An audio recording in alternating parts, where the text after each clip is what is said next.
टिप टिप बरसा पानी, पानी में आग लगाई, आग लगी दिल को तेरी याद आई, तेरी याद आई तो जलना मेरा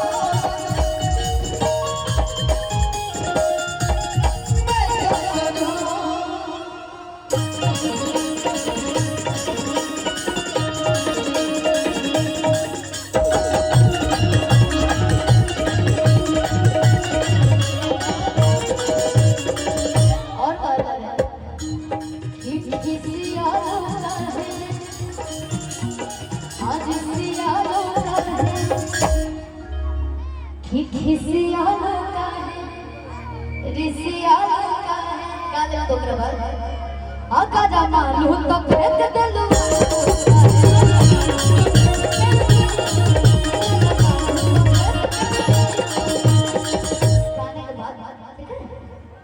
कि हमसे भाई बाटे भारी धोखा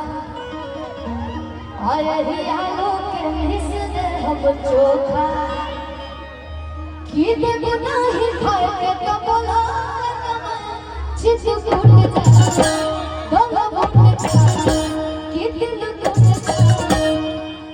एक बार तू बोला तो तारा राजा जी ने मुझे सब लोग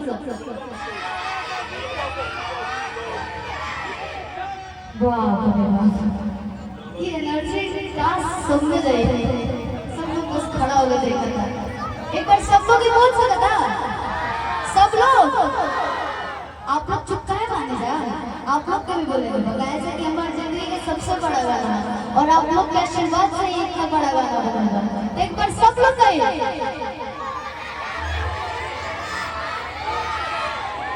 थैंक यू कि तारा राजा जग बलवा